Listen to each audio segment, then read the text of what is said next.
Hi there, it's Archie back for the ADHD Care Podcast. I'm pleased to say I'm joined by Linda Murphy today on this special edition of the podcast.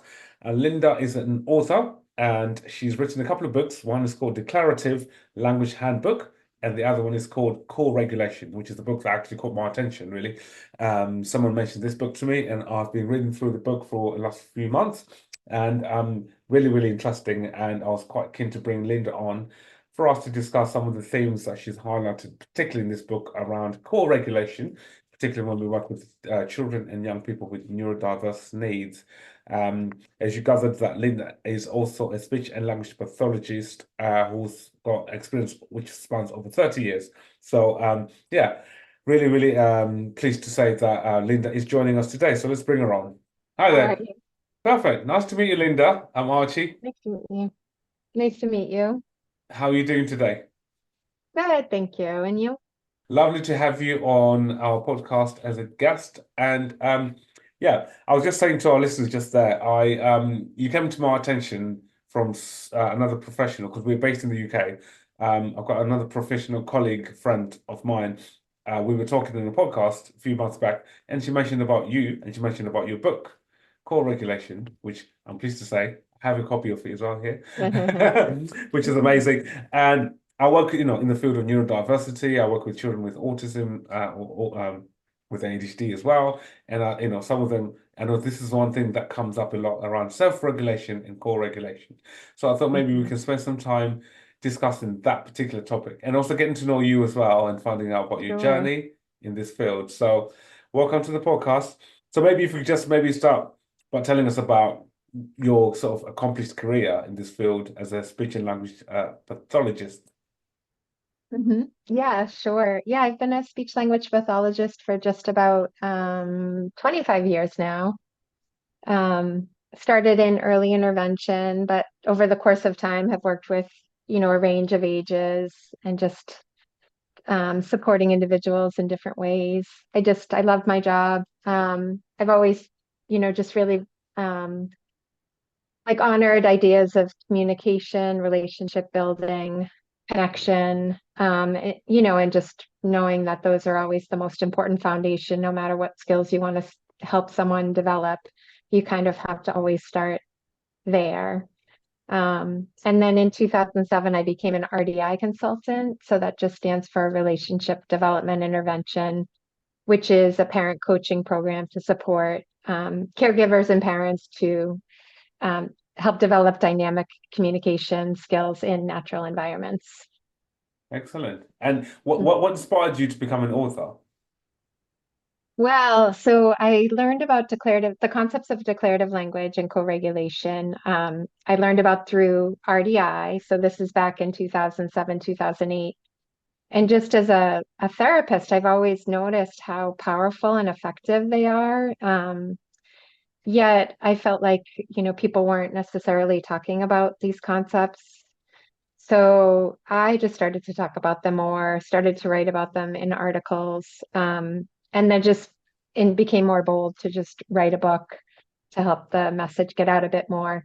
Um, so that was 2020 Declarative Language Handbook was published, and then 2021 Co-Regulation Handbook. And I just do feel like, co-regulation is a pretty common term now. I think back when I first learned about it, like, of course, it has always been a concept, but I feel like the conversation is just very different now. And this is a more well understood and frequently talked about concept. So I'm not the only one by far talking about co-regulation. I think where my lens comes in is I think about it in terms of dynamic communication. Like I know, for example, a lot of occupational therapists might talk about it in terms of self-regulation. But where I always like to think about it is also in it is also with dynamic communication. So Yeah, excellent. Um, just on that point there, you mentioned about obviously core regulation, which is what we wanted to focus on today. And why is it so particularly very important for children that have social differences, social learning differences rather? yeah, so co-regulation. So even I can go back to the way that I think about it and talk about it. And again, these are concepts that I take from RDI. And the way I think about co-regulation is that we are just present in the moment with another person and responding contingently moment to moment. So, as a communicator, that just means I'm here with you and I'm not going to get so far ahead in what I want to do or my agenda, because then that no longer includes you and what you might respond or bring to the table. And I think when we can be present in the moment with another person and communicate in that balanced way, that just means that we move together at a pace that is good for both of us or is manageable for both of us. I think for individuals with social learning differences, what can happen is if we, as the teacher, the caregiver, the parent, if we go too fast without pausing to see how the person with us is responding, we can create stress for them. We maybe give them too much information to process at a pace that's not manageable for them, and they might quickly feel overwhelmed or not competent or anxious. So just really having that balanced flow is important so that we can help that person build skills at a pace that they can manage. Mm. You mentioned about self-regulation, which a lot of us are very familiar with that term. What is the difference between co-regulation and self-regulation? Yeah, so regulation just means that we are able to manage like just our body and what we're feeling.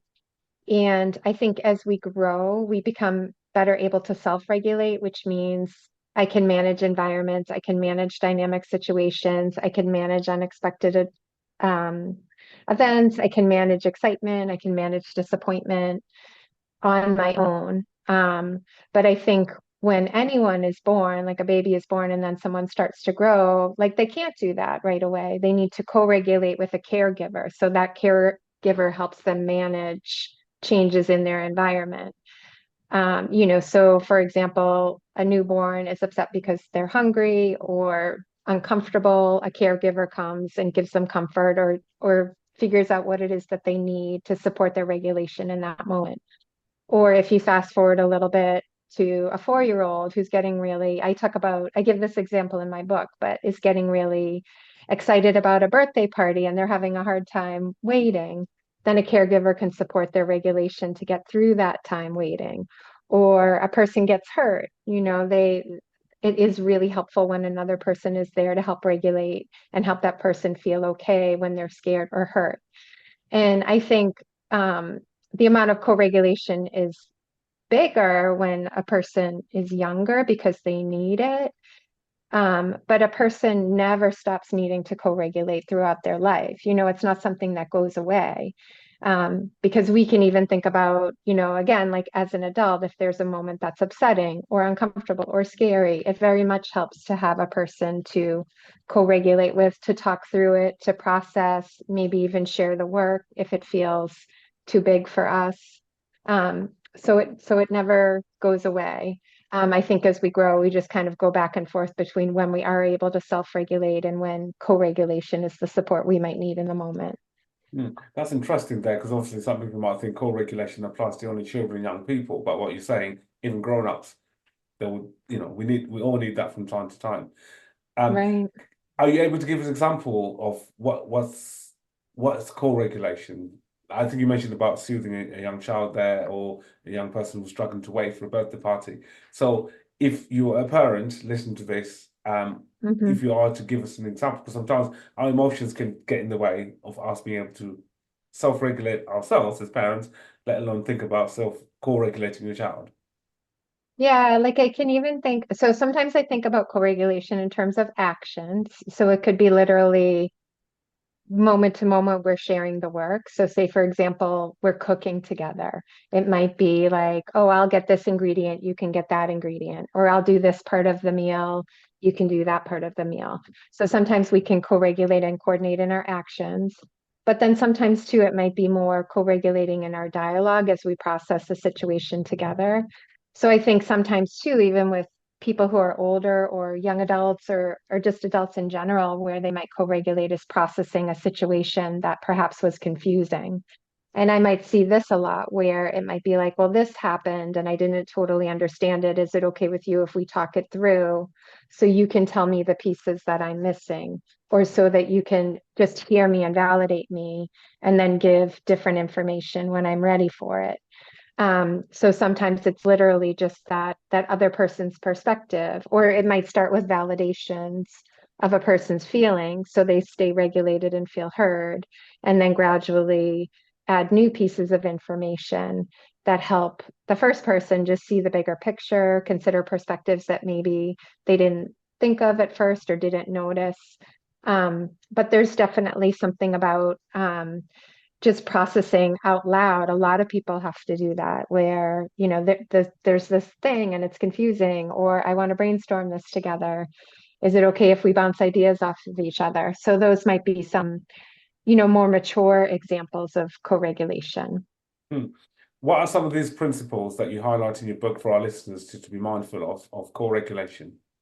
Yeah, so in terms of, well, so one thing that I talk about, I already said, which is just being present in the moment and responding contingently to the person that we're with, and not getting ahead in the information we want to deliver or the agenda we want to follow, but really and truly just having a back and forth balanced flow. Um, then the other thing I start to think about, so for example, if it's coordinating actions like cooking together or wanting to help an individual develop a new skill, the framework I talk about in my book is creating competent, authentic, contingent roles between two people. So we talked about contingent. Well, actually, let me back up. So competent just means that the other person can assume that role or do that role on their own as long as we give them enough time and maybe a tiny bit of help. But essentially, it's a role that they are competent in, they know that they're competent in, and they're able to choose that role. Um, I think what happens sometimes, like an example of not competent, is we might go really fast or of our get ahead with our agenda rather, and assign roles that the individual is not competent in. And that's when you might see a child shut down, or you might see challenging behavior, just where the individual might feel anxiety because the role we're asking them to assume does not feel competent to them. And you might end up prompting them, telling them what to do, and suddenly it becomes not balanced anymore. So we always want to think about competent roles. We want to think about contingent, and I'll give examples of this too after so that it makes sense. Contingent just means whatever it is that we're doing together, we really and truly need each other. Like I need you and you need me in order to get the job done. And authentic means it's as real and meaningful as possible. So the more that we can use real life opportunities, so for example, activities of daily living or routines, it's great because it's authentic, it's meaningful. The individual knows that what they're doing does matter, it's not contrived.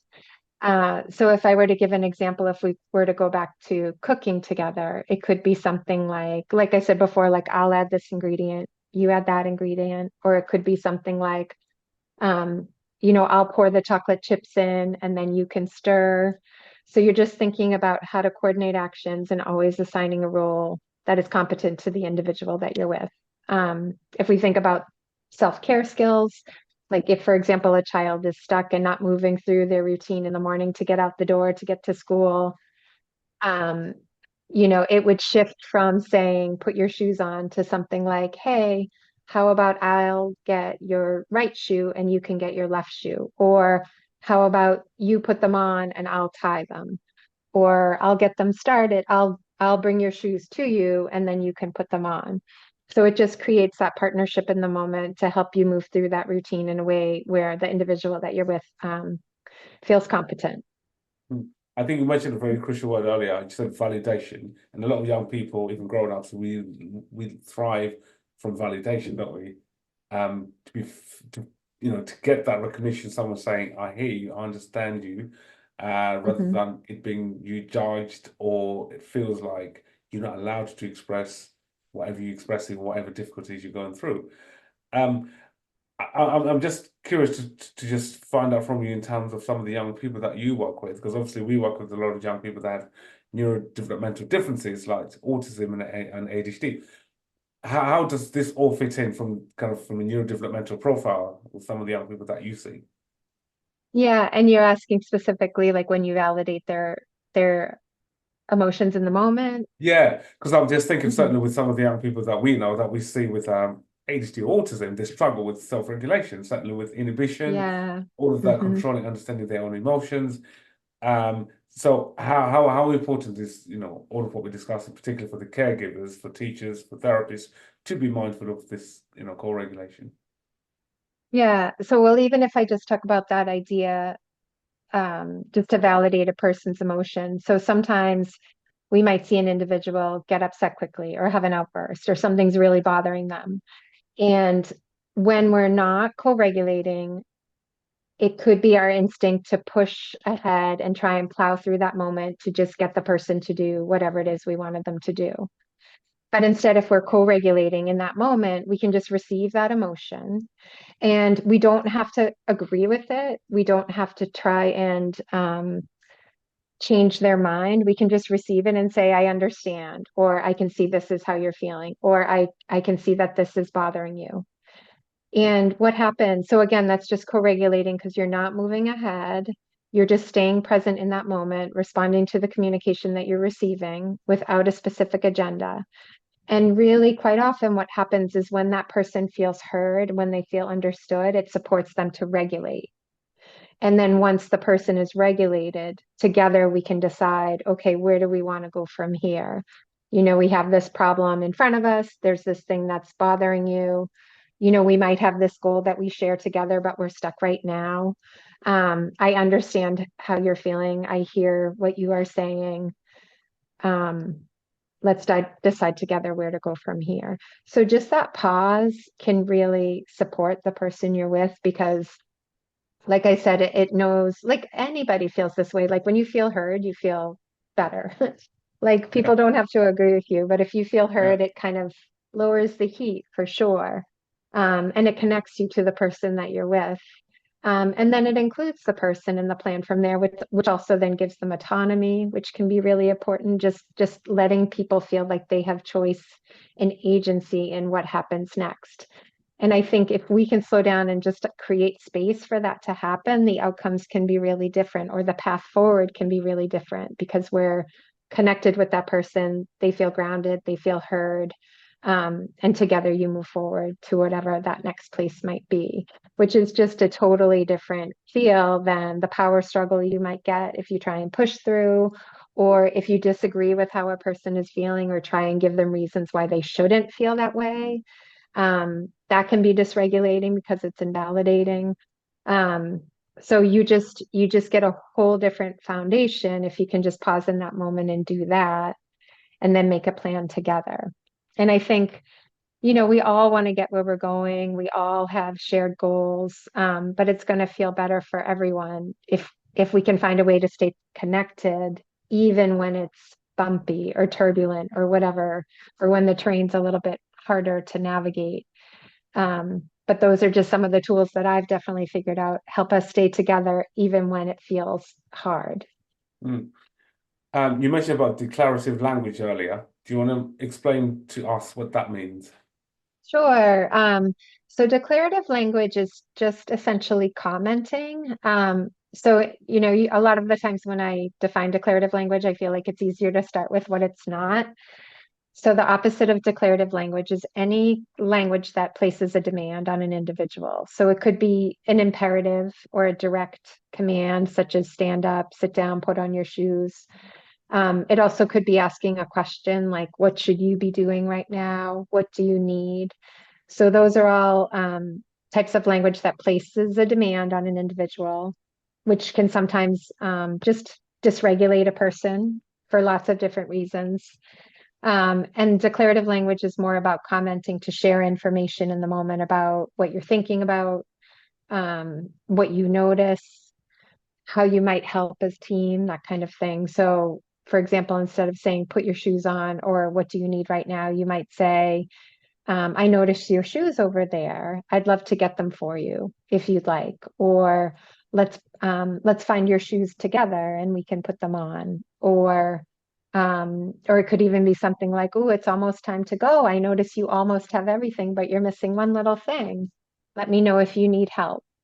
And there's just lots of different ways that you can use declarative language. You can just simply share information really explicitly. Um, but again, the difference is that it gives contextual information and focuses on maintaining connection. So let's get your shoes together is different than get your shoes or even I notice it's almost time to go and I'd love to help you find your shoes is very different again from what do you need? Because the declarative language, again, just spotlights the context, the bigger picture, maintains your connection, which are all really important skills for individuals with social learning differences or executive functioning differences. It just gives them that information that they intuitively might not have, in contrast to the demand, which doesn't give them any of that information, which ultimately will support their transition and all that. And the demand just tells them what to do, but doesn't give them all that other information that helps them grow and learn and plug it in a future similar but different context. What I'm just listening to you, what I'm picking up, certainly as a backdrop of the last podcast we did last week, where I was interviewing someone who's an expert in pathological demand avoidance, who works with young people that have PDA, which is part of the autism spectrum disorder. And what I'm getting from both you and her is the importance of communication and the use of language and how we make requests. What you just said is exactly what she was saying as well about, it being not seen as a demand, because usually, as you know, some young people that have, PDA, which is what we discussed in last week, they do struggle with that. If anything is phrased in a way that they will perceive is a demand or request, that will, cause them to feel anxiety, and let alone can lead to some sort of behavioral reaction of some sort of meltdown in some cases. So I like the collaborative way of how you're phrasing it there, where you phrase it in a less authoritative, like demand from a way of phrasing it.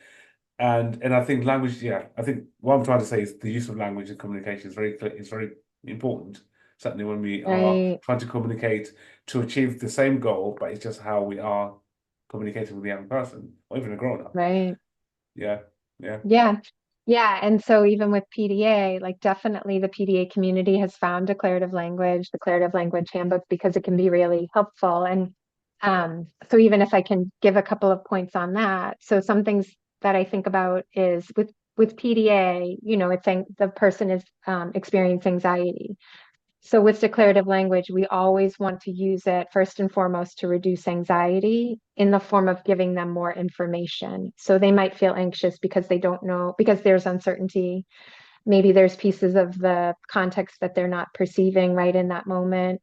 Nobody can read each other's thoughts, so they might not know what we're thinking. So when I think about using declarative language, especially with individuals who might have that profile, I just want to very much give information to them as clearly as I can and as transparently as I can. And then from there, we want to use declarative language to create safety, because I think as a person's anxiety decreases, they feel safe. And then just build trust and connection. But they always have to be the foundation before you get to anything else. You have to support that person to feel safe and trust you, and you're going to do that through sharing information. And I think like another thing that I definitely hear about declarative language, with some individuals with the PDA profile, is they don't like it and they find it yucky or aversive.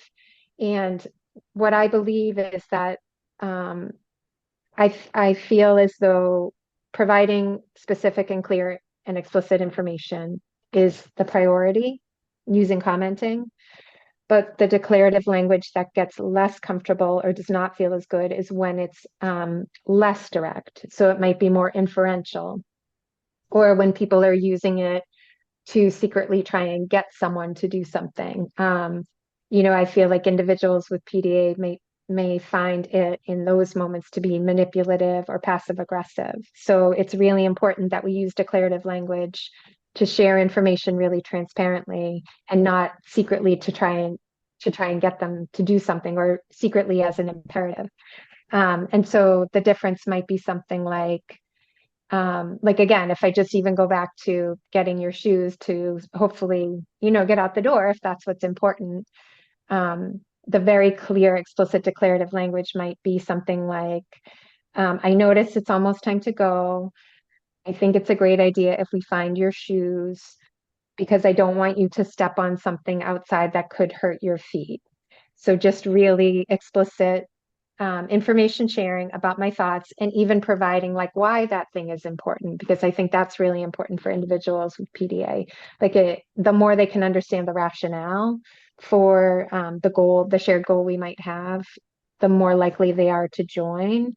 And then in contrast, if you were to say something like, I notice you're missing something, like that's very inferential, which can be hard, and there's a secret get to it that we're not telling. Like we're wanting them to solve a problem in that moment through this inferential comment. And I think those are the type that are not helpful to individuals with PDA. We want to more stick to explicit, clear, transparent information about what we're thinking, why we're thinking it, essentially. Because the more that PDA individual feels like there's no secrets, it decreases the uncertainty and then will decrease the anxiety. And then just the last piece of all of that's always important is just processing time. Like we want to share the information, but then it's really important that we pause in that moment so they can process and respond. And that's also that co-regulatory piece. Like don't rush ahead until we've given that person time to process and respond to what we've said. So then we know how we can be helpful from there. Whether it's provide more information, provide clarification, ask any follow-up questions that person might have. And again, like all that I think is really important for an individual with PDA. Like the more we rush, the greater anxiety I think they'll feel. So we really have to just slow down, take our time, provide all the information that they might need, and move forward from that place together. What are some of the positive outcomes that you've seen, particularly with co-regulation techniques in children with social learning difficulties or emotional well-being challenges? Yeah, well, I think their skills develop. When anxiety goes down and you engage them in a way that they feel competent, they engage and sustain engagement. They develop skills even, for example, breakdown and repair. Like we might misunderstand each other, but because we're not rushing ahead, we have that opportunity in the moment to clarify and repair, which I think can be really hard for just across social learning styles. So a non-autistic person to an autistic person, there's just more likely to be communication breakdowns and misunderstandings. So the more we slow down and co-regulate and share information, the greater opportunities we have to repair communication breakdowns when they occur, which then builds communicative confidence for that person. They learn to navigate. They might start with me, but then they understand communication breakdowns are not something to be afraid of. As long as we're connected to that person, we can repair.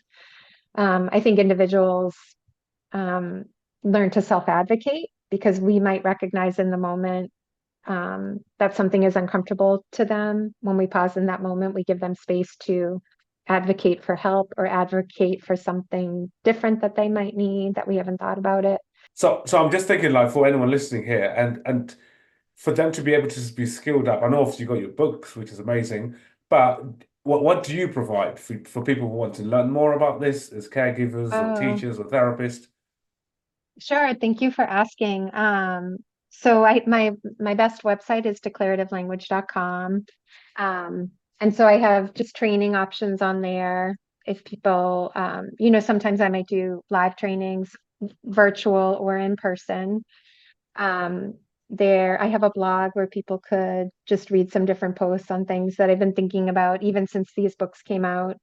There's, of course, the books themselves. And then I know you're in the UK, but I am north of Boston in the United States, and I have a private practice where we offer individual therapy. So, for example, speech therapy, and social groups just to support peer interaction. I also do caregiver coaching, parent training to just help people get comfortable with these concepts in their natural environments.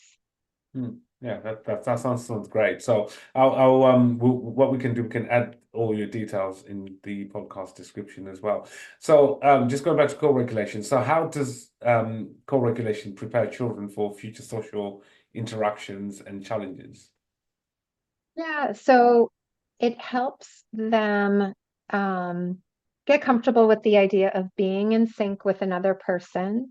So anytime we have social communication with another person, there's always two people or more contributing to that interaction. And so, as for example, a caregiver or a parent practices that idea of this back and forth flow with the child that they're with, the child starts to feel it and then can transfer it to other communication partners, such as peers. What I had started to say before, is like one really important communication skill that gets practiced with co-regulation is communication breakdowns and repairs. And just the idea of, we don't always understand each other 100% of the time. Communication is imperfect and messy. And as they practice recognizing or noticing communication breakdowns, practicing repair with that grounding caregiver or parent or adult, they then can more easily transfer it to peers as well. And sometimes I can even just speak like within groups that we run.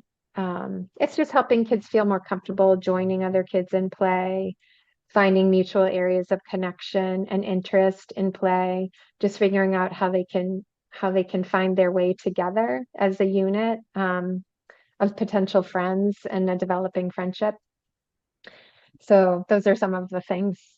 Yeah, and certainly clearly you can see the role that it plays from a parent's point of view in terms of trying to support the young person. But I'm sure they will come across some challenges within that as well. Similar applies to professionals who are trying to work with young people and supporting families as well. What are some of these challenges, certainly from you working with caregivers and professionals? What are some of the things that they usually come up to you and say that they might come across is when they're trying to Yeah, implement? well, right. I think like what is the hardest at first is just getting the flow of slowing down and commenting, and holding back from placing a demand or asking a question. So I always think that it's communication patterns are a habit. And so part of shifting our speaking style is just building a new habit. So with that, I think anything that is hard is just what is hard when you're forming a new habit. So it doesn't happen all at once right away, but as long as you kind of do a little bit at a time and start to be mindful of your own communication, the change is possible. So I think at the beginning, people talk about how that shift or that habit change is hard. But then what I find is once people are in that flow and they really do see how effective it is and how much it changes the whole communicative landscape and dynamic, um, it's easier to do it and invest in it because people see the difference it makes in their relationship and their ability to foster skills and development with the child or the individual that they're with. Mm. How can core regulation strategies be tailored to the individual's needs and also their developmental stage? Yeah, I think like you just go back to being present in the moment. So you might think about, I think even it could be establishing a shared goal. Like say, for example, someone's a bit older and say you wanted to work on um, time management or helping them become better at managing their time awareness, appraisal. I think where I always would start is sharing information and being really transparent and explaining again why this is important. So you don't want to just rush to tell them what to do, but you might say something like, I've been thinking a lot about time management. I know you're going to be going to college soon or university, and I'd love to help you work on this now while we're together if that feels okay to you. So it's almost like you are transparent in what you are thinking. You're not rushing ahead to do it, but you're engaging them at that place of decision making. And then from there, I think you would figure out what is it that they're competent in so far, and um, and how can you gradually transfer responsibility. But it might be very much a partnership. And I know, like, I'm not giving concrete examples, but I was thinking, like, sometimes for me, it's even easiest for me to come up with specific examples when I have a specific parent and they describe their child and they describe how it's going, and then I can think about the place from there. But I guess one resource to point out is, on my website, I have two handouts. So there's a tab on my website with free downloads, and I have two examples of going through how to use declarative language and co-regulation together, to get at a certain skill that might be different developmentally. So one is related to making your lunch for school and what it might look like when it's a brand new skill and someone requires a lot of support and scaffolding, and then moving through it in terms of seeing, like, okay, how do we fade back? How do we know when to fade back? What does it look like as we transfer responsibility? And the second skill that I go through that same example or that same process with, excuse me, is managing screen time. So, so one is related to just a skill of a fine motor skill related to, making your lunch or a daily routine. And the other one is more executive functioning, like how do we manage our own screen time in a way that's healthy for whatever it is for that person individually. And again, like, that's going to be different based on family, based on person. Mm. From what you're saying, it sounds like But yeah. flexibility. Well, it sounds like Mhm. flexibility and adaptability is very important, isn't it? When it Mhm. comes to core regulation, certainly based on Yeah, the individual's needs. definitely. Yeah, yeah, and Yep, obviously their yep. age as well. Yeah. Yes, So, yeah.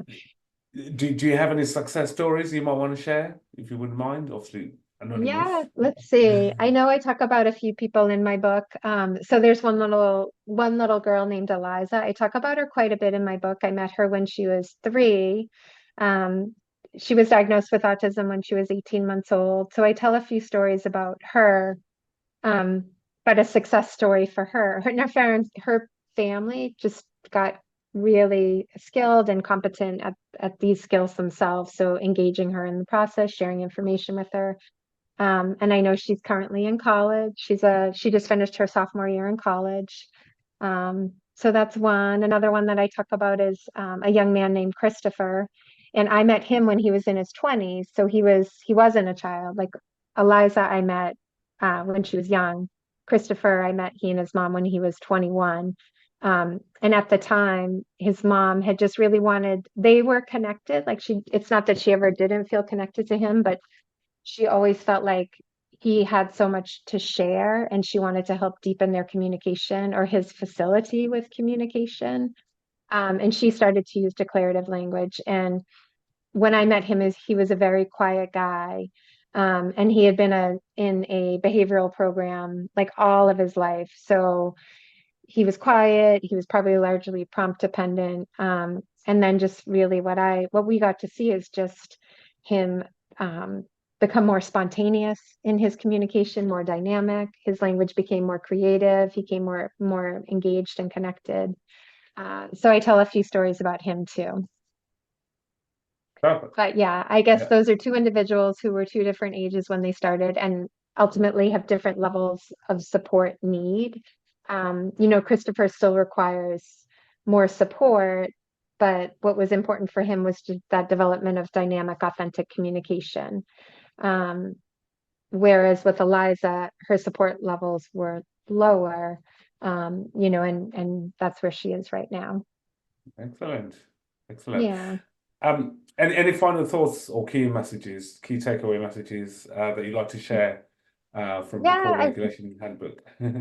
yeah, thank you so much. No, I just really appreciate you giving me space to share all the things that I care about, letting me info dump with you on the concepts that I think about so much.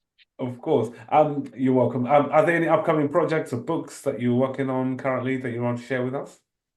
Yeah, well, so it's in process, so it won't be a little while, but my third book that is really important to me to get out there is I just want one handy book where both concepts are integrated so that people can just see how these both go together right away. And I want to speak more to how these can be applied across the lifespan. So not just kids, but really and truly this goes through adulthood. So that's currently what I'm working on writing wise. And I'm just involved in some conferences which are coming up. I'm actually hosting a conference this fall in the Boston area with PDA North America. So just to increase awareness of PDA and give families and professionals, it's for whoever wants to come, including PDA individuals, just to give more information about this profile and things that we can do to support them. Hmm. With the services that you offer, you mentioned about training earlier. Can anyone in the world access those workshops and trainings? Oh, totally. Yeah. I mean, Yeah, virtual coaching, yeah. I love to spend time in other countries. So I've met with families in the UK, in Australia, Canada, the US. So I'm happy to connect with anybody. And I do have an on-demand training, which is the link is on my website. It's through AEP Connections, and I do some webinars through them. So those are through that website. And then and I'm happy to do any trainings for agencies anywhere in the world. It's always exciting to me to be able to visit different places. Yeah, yeah. Yeah, virtual or in person. I would come in person too. And Yeah. one more time, do you want to tell us your website again where people can find Yeah, you? thank you. It's declarativelanguage.com Are you on is where social? my most, yeah. So same, on Instagram, it's at Declarative Language, and Facebook is Declarative Language and Co-Regulation. Perfect. Great. Linda, Yeah. absolute honor, pleasure having you, chatting with you. Really enjoyed talking to you and certainly finding out more about you, certainly about, as I said, about Mhm. the book. I have got the Declarative Language Handbook. I've got this one Mhm. so far. So that's another purchase on my to-do list. I need to add that onto the list. So for people who want to purchase the books, where can they find them? Yeah, they're on Amazon and Amazon in the UK also. So if you search for declarative language, you'll find it there. Or Declarative Language Handbook if you search Amazon. And the links are also just on my website. There's a tab called Buy the Books, and there's different choices of how to find them there. Do you have any resources for young people as well, like for children that want to maybe find out more about this, which is more kind of, geared for their age group sort of thing? Yeah, so tell me more, like what do you mean? So, because obviously the handbooks are written for parents or caregivers, the trained professionals and things. Do you have anything?